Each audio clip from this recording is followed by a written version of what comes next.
For the Chapter 6 review, let's start with question 1. Refer to the following setting. A psychologist studied the number of puzzles that subjects were able to solve in a 5-minute period while listening to soothing music. Let X be the number of puzzles completed successfully by a subject. The psychologist found that X had the following probability distribution, which we see right here. Question 1. What is the probability that a randomly chosen subject completes at least 3 puzzles in a 5-minute period while listening to the soothing music? So here the question basically is, what is the probability that X is greater than or equal to 3? All you need to do in that case is add these two up, and you're going to get that the probability is going to be 0.4. Now, keep in mind, if this were a free response question, I will tell you the AP board would expect to see the work that you are actually showing them that you're adding 0.3 to 0.1 to get full credit. Clearly on multiple choice, it doesn't apply. Question 2. Suppose that 3 randomly selected subjects solve puzzles for 5 minutes each. The expected value of the total number of puzzles solved by the 3 subjects is what? Well, this probability distribution up here is the probability that a person being studied is their probability distribution. So let's find the expected value of this particular distribution. Remember the formula, looking at the formula sheet, actually shows that the expected value of X is going to be either written as mu of X, or in this case, X sub I times P sub I. So let's go on ahead here and just show the work for this. Again, if this was a free response, we would show the probability outcome times its probability, so each outcome here. And we're going to do for 3 and then to get a 4. If you do this, you're going to get that the expected value for one person is 2.3 in terms of how many puzzles they can do. But we want this for 3 subjects, so what we can do is take this value and times it by 3, and we will get 6.9 for the answer. Another way to look at it is, in this case, what you're doing is you're doing subject 1 or subject 2 or subject 3. So we're looking at all 3 of the subjects. You're just going to add the results together, which clearly is the same thing as coming in here and multiplying the 2.3 by 3.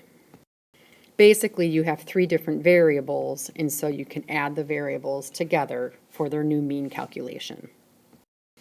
Question 3. Suppose a student is randomly selected from your school.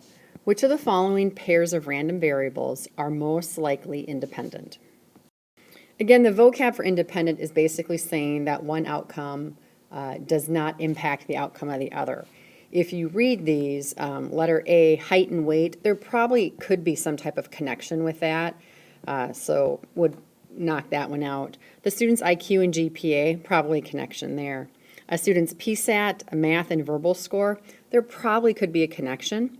Letter D, the average homework the student does per night and their GPA, probably a connection. Letter E is the most obvious, though. The amount of homework the student does per night and the student's height probably isn't a connection. There might be in our data, and we should check it out, just check for independence, but this is going to be the most logical one per the definition of independence. Question 4. A certain vending machine offers 20-ounce bottles of soda for $1.50. The number of bottles X bought from the machine on any day is a random variable with a mean of 50 and standard deviation of 15. Let the random variable Y equal the total revenue from this machine at a given day. Assume the machine works properly and that no sodas are stolen from the machine. What are the mean and standard deviation of Y? So what we do know is that the mean of variable X is 50 and then the standard deviation is 15. So I'm going to jot that down as the mu of X is 50 and standard deviation is 15. Now, to get to variable Y, what they are going to do is it looks like they're going to transform the data. They have to come in and take the count of how many were bought, and to get revenue, you're going to times it by $1.50. So this is times or transformed by a constant value. It's going to be multiplied by a constant value. So you're being challenged to know what do you do in that case.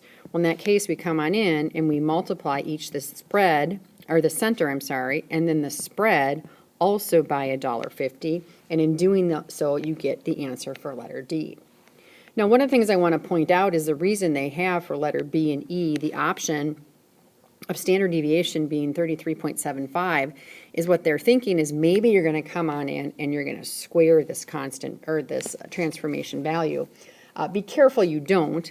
What they think you're doing is when you recompute like the standard deviation of a total of combined variables, what we used to do is we'd come on in here and we have to square this and add another one, and we would square it and add another one and square it. Remember, you had to find your variance and then add them together and then take the square root. So this one is important to realize we're not combining variables.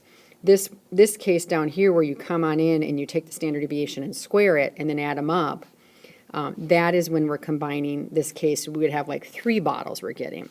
We're not doing that. In this case, we're just taking the bottles that we get and we're timesing them by a constant value. So that's why we do that for this distribution. Question 5 and 6 refer to the setting. The weight of tomatoes chosen at random from a bin at a farmer's market is a random variable with a mean of 10 ounces and standard deviation of 1 ounce. Suppose we pick 4 tomatoes at random from the bin and we find their total weight. The random variable t has a mean of what for number 6? Now, this is the one, if we were to write this down, is the case I was just talking about. Let's jot this down, that the mean, I'm just going to say, I'm going to call it x is 10. The standard deviation of x in this case is 1 in terms of being ounces. They want us to find a new variable, variable t, where we combine 4 of these tomatoes together. So in this case, what they're going to do is we want the mean of all the tomatoes. So that's going to be, the mean of x, right? We're going to do this 4 times. Well, we don't normally write it like that. We say, well, we're just going to take 4 times the mean of x. That's the same thing. So the new mean in this case is just going to be our 4 times our 10, or the 40. Now, for the standard deviation, it's going to be the next question for number 6. What's the standard deviation of the random variable? This is the one I was just talking about on number 4, where sometimes people will confuse it. So the standard deviation of our new combined variable is going to be 4 of those variables. So don't take the standard deviation and times it by 4. That's not technically correct. What you need to do is, because we're combining variables, we need to come on in here, we need to compute the new standard deviation, but to do that we have to do, our first variable, the second variable, the third, and the fourth. And to do that, this has to be the variance, because to take the square root of variance, we'll get a standard deviation. So the initial standard deviation is 1, so let's square that for variance. Here's our second variable, our third, and our fourth variable. Now, another way we could have written this is we could have done the square root of 4 of those variables times 1 squared. That's totally fine. When you simplify this, you're going to get the answer here is 2. And by the way, the answer up here was letter D also. So the only other cautionary thing is, again, you're going to see for this, they do have the option of 4 because they think what you might do is take this and times it by 4. That's the case as if we take the tomatoes and maybe we make them somehow try to do 4 times heavier or something. Something's happening to it, so the weight would ultimately change versus adding the variables together. So hopefully you can see the difference between number 4 and number 6. Number 7, which of the following random variables is geometric? So remember, geometric is the acronym we're going to follow for this is BITS to help you think about it. If it was binomial, it would be bins. So if we think about bits, it's binary, so it means there's only 2 different options to get for the answer. I is they're independent of each other. T's, there's a fixed number in trials until the very first success.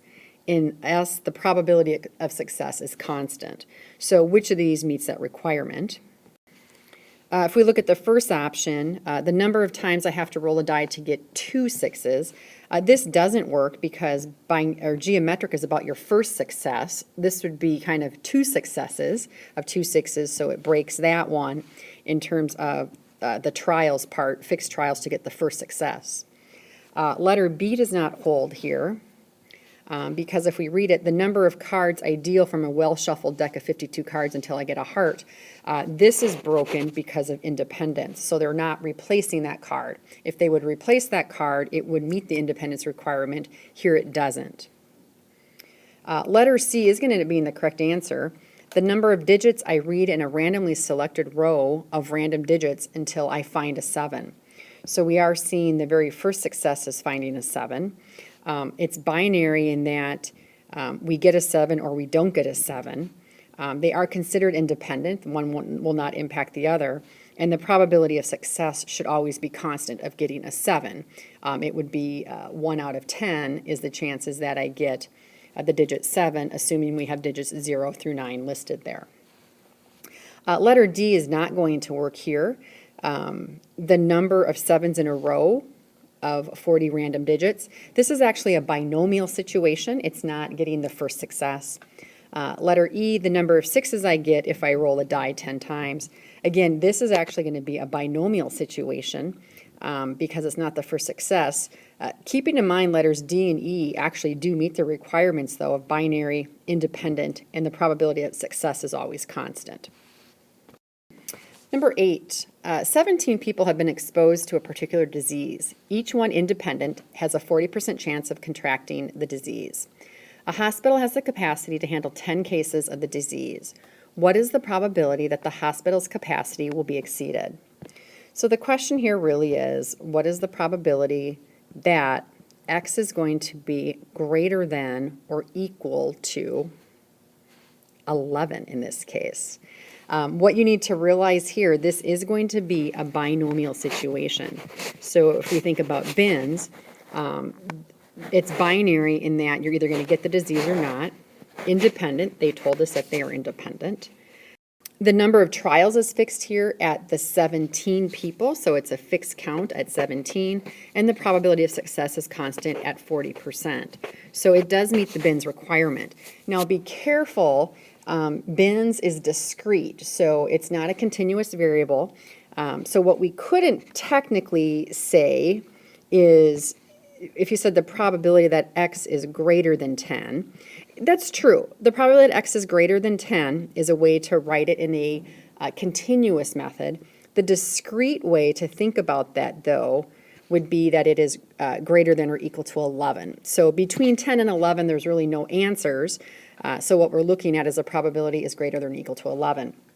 Now be careful, binomial in your calculator is going to be from the number on down to 0, so we need to adjust this probability. And to do that, what we want to find then is the probability of 1 minus the probability that X is less than or equal to 10. If we find from 10 on down, that will give us the answer of 11 on up if we take its complement and subtract it from 1. So in the calculator, I'm just going to type in here 1 minus, this is going to be binomial CDF because it's a cumulative number. I'm going to have 17 fixed cases at a probability of 40%, and I want to have it at 10. And if you do that, we're going to get 1 minus the 0.965, which is going to give us answer B. This is a really nice binomial example. I like that they're challenging you with having to do a greater than probability for doing its complement. Again, thinking about what number values go here. So this is one that it's really worth understanding well. Number 9, the figure shows the probability distribution of a discrete random variable X. Which of the following best describes the random variable? Now remember, discrete is going to be either like binomial or geometric, which are the only choices here. If they had said normal, that would be continuous. If we take a look at this, the best way to go about looking at it is this. They tell you on this calculator that they're looking at between 7 and up to 8, but not including it. So really what they're looking at here is they want to know for the actual case at 7 for the discrete. So they want PDF at 7. So I'm going to come on here, and it's going to be, if it's a binomial, if it is binomial PDF, I need to know how many cases in total, the probability, but it would be out of 7. What is the probability and how many cases are there in total? That's really the big question. Well, what I also know by this calculator output is the answer for the probability is going to be 0.001224. What's going to get you that? Will it be this combo? I would just come on in here and I would try 8 and I would try 0.1. If you do that, what you're going to get is a value in scientific notation. It's going to be 0.000007. By the way, this is using PDF because it's at just the point for 7. If we try it for letter B, I'm going to come on in and just adjust it. Let's put 0.3 here. And if you do that, you're going to get 0.00122. Based on that, you can actually just stop, and that's going to be your correct answer.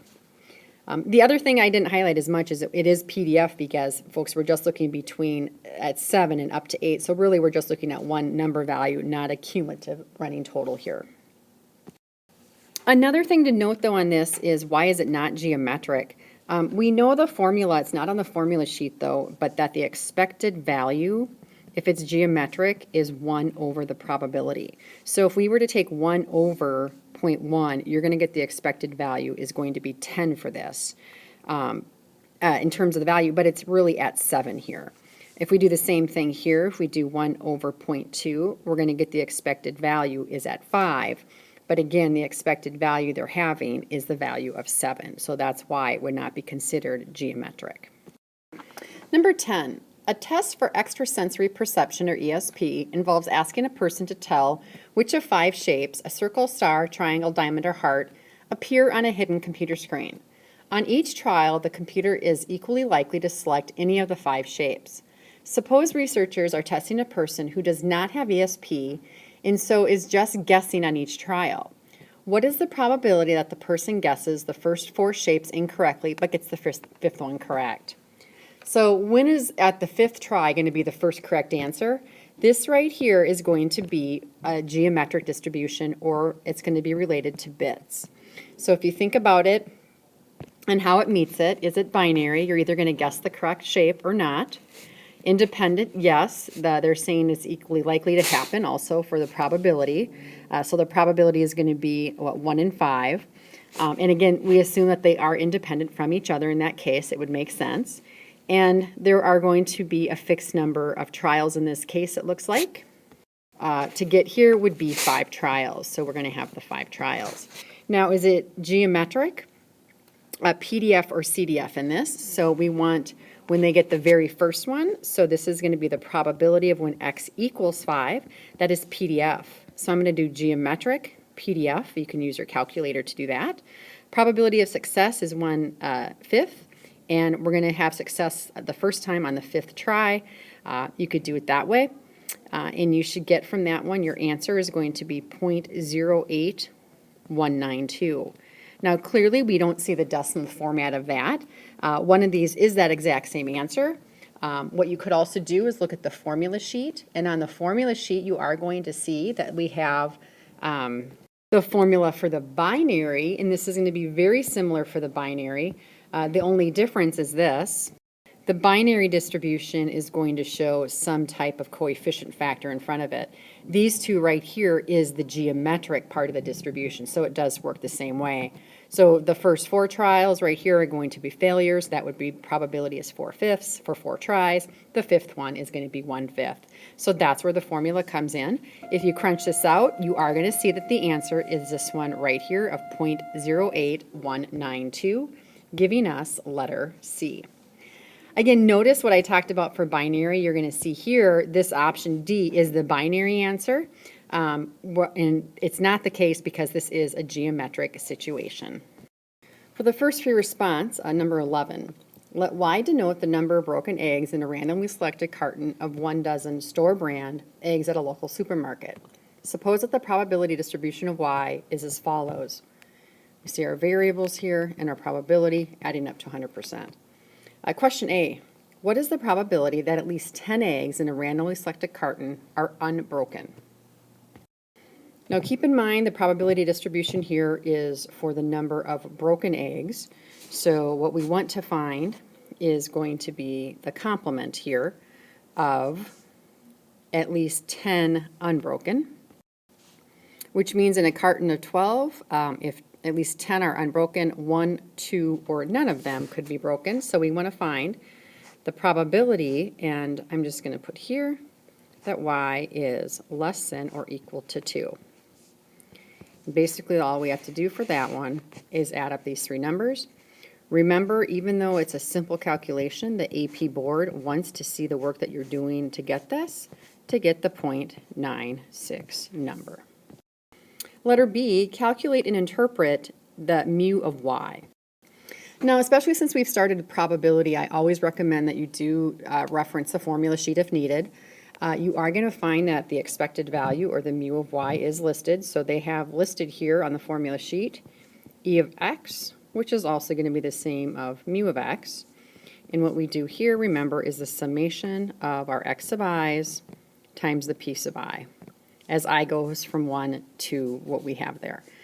So for this case here, we don't have the x's. If we wanted to do the correct variable, by the way, it is e of y and mu of y, and this would be a y. All we need to do then is to multiply each value by its probability. When we do that, we're going to get the string of all 5 calculations, add them up, and you're going to get a 0.38. Now, do interpret this in context. So I'm not going to write this down, but I will say it. What this means is we can expect to find 0.83 broken eggs on average in a carton of 1 dozen eggs. Part C, calculate sigma sub y, or the standard deviation of y, and show your work. So again, if we look at the formula sheet for that one, what we're going to find is the variance formula,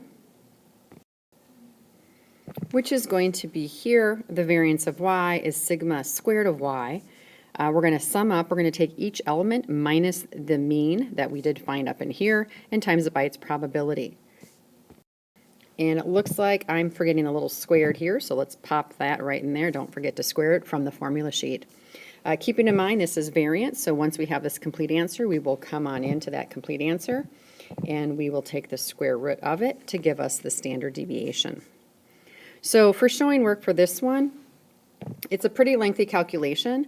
The AP board is actually okay if you just start to show some of the work and do kind of a dot, dot, dot towards the end, and this is what you will get. And that'll end up giving us a standard deviation of this distribution is 0.8219. Remember, that means on average how much spread from the mean we could expect if we randomly select an egg from this carton. Letter D, a quality control inspector at the store keeps looking at randomly selected cartons of eggs until he finds one with at least 2 broken eggs. Find the probability that this happens in one of the first 3 cartons he inspects. So what they're looking for here is the probability that it happens in one of the first 3 cartons. So it happens for the first time either in the first carton, the first time in the second carton, or the first time in the third carton.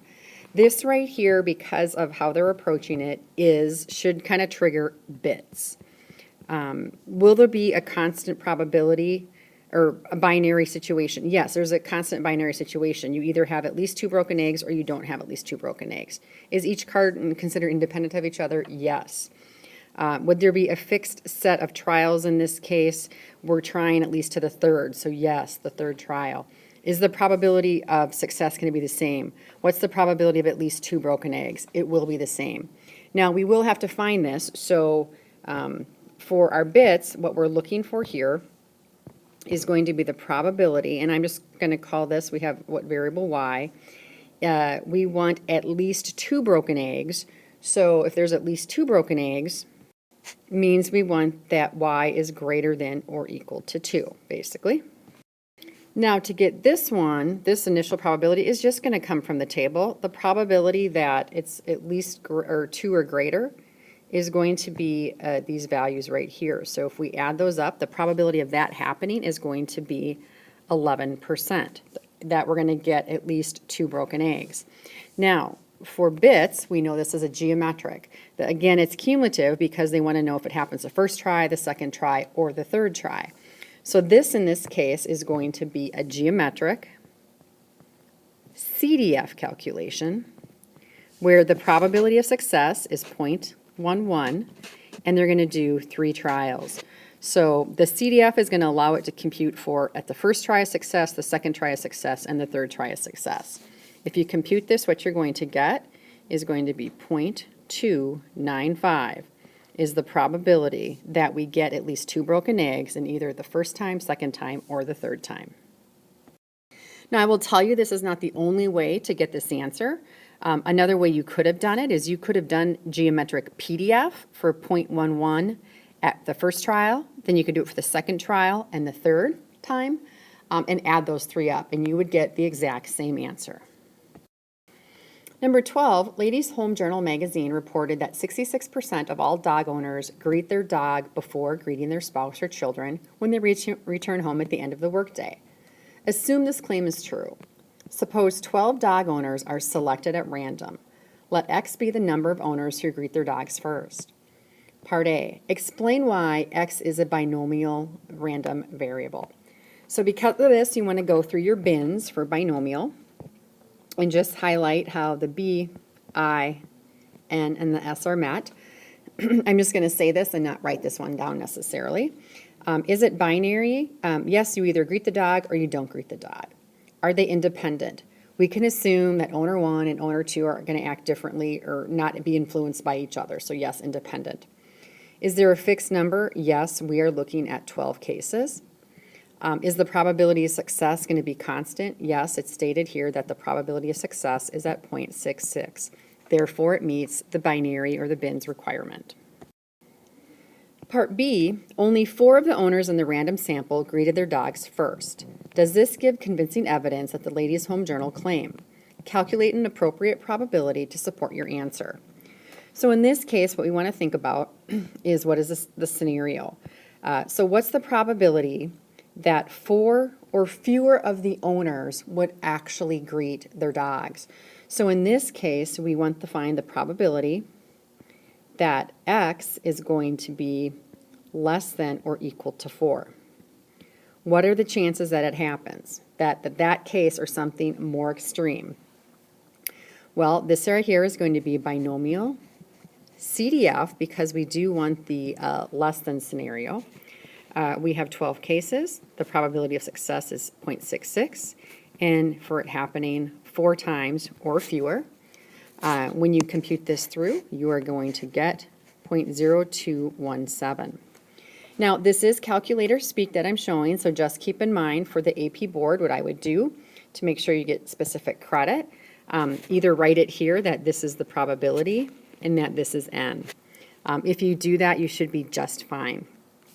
It is fairly implied here that the 4 and the 4 there are constant. I would also do recommend that you write down what distribution it is. Even though you see this calculation, you're going to say, of course, it's binomial. It is not assumed that that's what you mean, so you do want to put this here. I'm going to put it's a binomial distribution.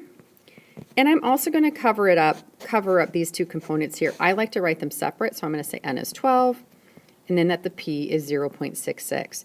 So here, all of the parameters have been met. I've stated the distribution's name and then the parameters within it, and I'm covered for calculator speak. Now, another option you could have done is if you go to the formula sheet for this, there is a formula for the binomial distribution. I personally prefer to do the handwritten version here, but if you were to do this, remember the formula shows this. P of x equals k, what you're going to do is you're going to write out the combination of nk, then it's p to the k power, and 1 minus p to the k minus n power. You absolutely could do this. What you would write out, though, for this one is your first one, what you would just do is you would do 12 and 4 for your n and your k. So just do 12 and 4, right? And you're going to have your 4, your 12 and 4, and you're going to put in your probability accordingly. For this case, we would have to do this for 4, 3, 2, 1, and don't forget you'd have to do this for 0. So if you did it using this formula, you would have to show 5 components of it being added together. That's why I like to do the calculator speak. It's much more clean and it's just quick. And the AP board is fine with either approach for that, as long as you show your work. And again, this is enough work for calculator speak. But again, if you want to use the formula for the binomial distribution, we would have to do all 5 of these components added together using this formula. Or what you could have done, instead of using binomial CDF, you could have done binomial PDF for 4, 3, 2, 1, and 0 and add them up, and you would get the exact same answer. Okay, now let's answer the question. Support your answer. Is this an appropriate claim or not? The probability of this happening is pretty low. It's about a 2% probability. So because the chances of this happening is incredibly low, This really is not a solid claim from Ladies' Home Journal because the probability of it is very unlikely to have it happen. But their article kind of states like it could happen quite more often than you might think based on this probability. Number 13, Ed and Adeline attend the same high school but are in different math classes. The time E that it takes Ed to do his math work follows a normal distribution with a mean of 25 minutes and standard deviation of 5 minutes. Adeline's math homework time A follows a normal distribution with mean of 50 and standard deviation of 10. Part A, randomly select one math assignment of Ed's and one math assignments of Adelaide's. Let the random variable D be the difference in the amount of time each student spent on their assignment. So D is A minus E. Find the mean and standard deviation of D. Now what I'm going to do is just jot down what we do know. I know that the mean of Ed is going to be 25, and sigma of Ed is 5. Then we have the mean of Adeline. It looks like here is at 50, and the standard deviation of Adeline is at 10. So to find the difference of that, we just need to remember how to combine our variables. The mean difference of the two variables, what we're going to do for that is you just take the mean of Adeline minus the mean of Ed. So here we're going to have 50 minus 25, and the mean of that difference is going to be 25. Now for the standard deviation, because we are combining variables, we do need to be careful. The sigma of D in this case, remember when you bring two variables together, the environment becomes more unstable no matter what, even though we're trying to find the difference. So you don't ever subtract the standard deviations. One person by themselves is going to be not too crazy. You bring another person into any situation, there's going to be more going on, there's more variability. Again, it doesn't matter if you find the difference or add them together. So in this case, to find it, we need to make sure that we combine these two standard deviations. Now you cannot come in and just add these two together. Because you're combining variables, you have to combine their variances. So to find the standard deviation, we're going to take their combined variances. So we're going to take the variance of Adeline and we're going to make it squared to make it the variance. And we're going to add to it the variance of Ed's. And when we do that, we're going to have 10 squared plus 5 squared. Simplify that to the square root of 125, which is 11.18. Now, part B. Find the probability that Ed spent longer on his assignment than Adeline did on hers. So you guys, here's the key. We already have the mean and standard deviation for this problem. So here, the deal is, do we know about the distribution? It's normal. So you always have to say when you're going to do a probability problem what the distribution is. Well, the first thing we want to find out here is that the probability that the difference, do we want it greater than 0 or less than 0? Well, we want to think that Ed spent longer on the assignment. So if Ed spent longer on the assignment, his answer is going to be bigger, so this difference is going to be negative. So we want where the difference is 0. Now, this is a normal distribution, so all you need to do is write normal. Normal distribution. We're covered for calculator speak. Now, with a normal distribution, we have to state the mean and standard deviation. Fine, I'm going to do M of D and circle that as my work, and I'm going to do sigma of D and circle that for my work. I'm covered for my calculator speak. Now, all I need to do is realize it's going to be normal CDF. Now, I do want to give you a sketch, by the way. We computed the new distribution. Of this new distribution, the mean is 25. So if you want a visual of this, we want to find the probability where the difference is less than 0. Well, the difference of 0 is maybe here, less than would be that. One thing I know, the answer is going to be really small. Okay, let's go ahead and find it. Again, we're covered on the calculator speak, so I'm just going to do it's a normal CDF. And I'm just going to do the range. So we're going to go from negative 999, just a big negative number, to 0. My mean is 25. My standard deviation is 11.18. And when we do that, the calculator is going to kick back our answer. And as a percentage, it's 1.27%, which is not very likely to happen. The nice thing about this probability example, I got to tell you, what you see here in letter B, This is how we do the probabilities pretty much to the end of the book. So it's very consistent. The more practice we do now, the more comfortable and confident you're going to be as you get further on in this book. Number 14. According to the Census Bureau, 13% of American adults aged 18 and older are Hispanic.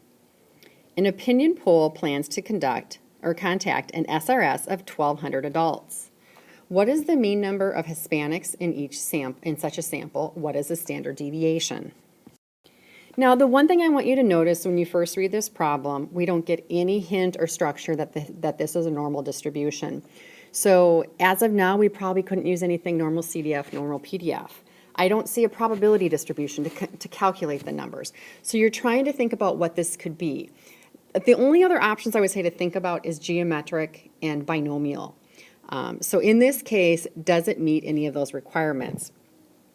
What you're going to end up finding is that bins is met in this case. So is it binary? Yes, you're Hispanic or you're not. Are they independent? Yes, one person's ethnicity is going to be not influencing another person's ethnicity in general. Is there a fixed count? Yes, they are sampling 1,200 adults in this case. Is there a fixed probability? Yes, the constant probability is 13%. So this actually does meet the binomial distribution. Now, they want the mean and standard deviation. Here's a great thing. Look at the formula sheet because it's on there. The formula sheet is going to show you the formulas for this. You have to recognize what it is. The mu of x on the formula sheet, where it shows n times p, is the mean of the standard, or the mean of a binomial distribution. The sigma sub x, where they take the square root of n times p times 1 minus p, is the standard deviation. So if you recognize that, all you really have to do is plug in the values and you're going to have it. So for this case, we just know it's 1,200 times the 0.13. So the mean of x, or the mean of our distribution here, is going to be 156 people. That's how many we could expect to be Hispanic out of this group. The sigma sub x for this is our square root of 1,200 times the 0.13. The complement of that is going to be 0.87. You can go ahead and just type that. We have 11.649 is the standard deviation of this data set. Now let me tell you this too. If you actually have a real free response where they have you compute this, I'm going to tell you, odds are in part B you're going to use this information. A lot of the free responses from the AP board, if they're multi-parts, especially A, B, and C, they're going to have you reference stuff that you did prior. So if you're struggling with how to approach it, think of that position. All right, part B. Suppose we be suspicious if the sample selected for the opinion poll contains 15% Hispanic people. Compute an appropriate probability to support your answer. All right, how could we do this? Now, we know the average amount of Hispanics from this group would be 156. They're saying, what if you get 15% of those people? So what is 15% of that? Well, if I take my 1,200 and I times it by 15%, we're talking 180 people. So what are the chances that you get 15% Hispanic or more extreme? So if we can find the probability, and I'm just going to call it x in this case, right, is greater than or equal to 180. So if we want to find that, and we know it is binomial, remember we have to go less than, so the complement of this would be 1 minus the probability that x is less than or equal to 179.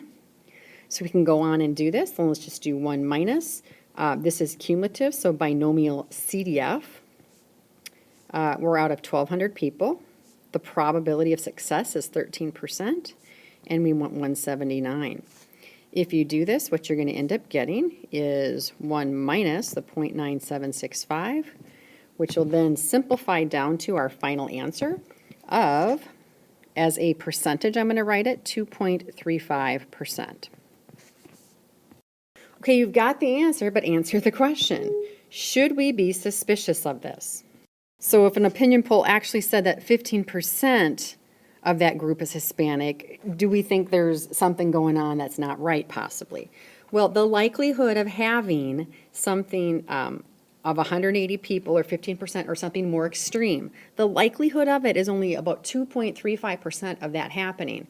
So if it happens, we might question why it happened because it's so unlikely to happen that it may seem a little out of whack or something may be going on. So yes, there is some reason for us to be suspicious. It might just be a one special case that's going on with the sample, but it's worth thinking about and bringing that question up.